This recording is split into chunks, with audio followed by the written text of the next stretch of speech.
Hi. സ്വാതന്ത്ര്യദിനം പടിവാതിക്കൽ എത്തി നിൽക്കെ ശ്രീമാൻ വി ഡി സവർക്കർ ഒരിക്കൽ കൂടി ചർച്ചാ വിഷയമാവുകയാണ്.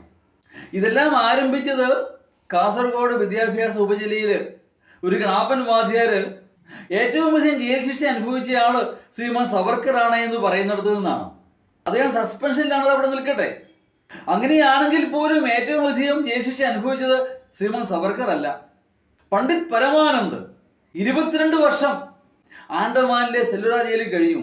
പിന്നെ ഇന്ത്യൻ ജയിലുകളിലായി അനേക വർഷങ്ങൾ, അങ്ങനെ 33 വർഷം ബ്രിട്ടീഷ് ഇന്ത്യയുടെ കാലത്ത് ജയിൽ ശിക്ഷ അനുഭവിച്ച ആളാണ് പണ്ഡിറ്റ് പരമാനന്ദ്. അതുമല്ലെങ്കിൽ ബാബ സോഹൻ സിംഗ് 16 വർഷം, അംബിക ചക്രവർത്തി 16 വർഷം. ഈ അംബിക ചക്രവർത്തിയൊക്കെ ചിറ്റഗോങ് ആർമറി റെയ്ഡിന്റെ ഭാഗമാണ്. ചിറ്റഗോങ് ആർമറി റെയ്ഡ് എന്ന് പറയുന്ന സായുധ സമരമാണ്.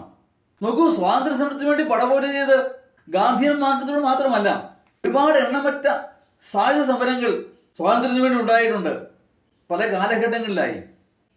അതിലൊന്നാണ് ചിറ്റഗോങ് ആർമറി റെയ്ഡ്. ഡീറ്റെയിൽസ് ഇപ്പോഴും ലഭ്യമാണ് ഇന്റർനെറ്റില്. ഏറ്റവും വലിയ തമാശ എന്ന് പറയുന്ന ആ ചിറ്റഗോങ് ഇപ്പൊ ബംഗ്ലാദേശിലാണ്.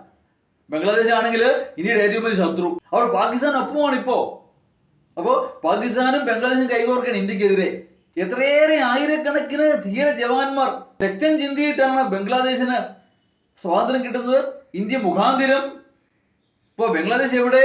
ഇന്ത്യയുടെ ഏറ്റവും വലിയ ശത്രു. അതവിടെ നിൽക്കട്ടെ. ഇപ്പൊ ഒരിക്കൽ കൂടി വിവാദ നായകനാകുന്ന ശ്രീമാൻ സവർക്കർ, അതായത് വീര സവർക്കർ എന്ന് ആദ്യമായി സംബോധന ചെയ്യപ്പെടുന്നത് 1926 പ്രസിദ്ധീകരിക്കപ്പെട്ട the life of barrister Savarkar എന്ന പുസ്തകത്തിലാണ്. The life of barrister Savarkar.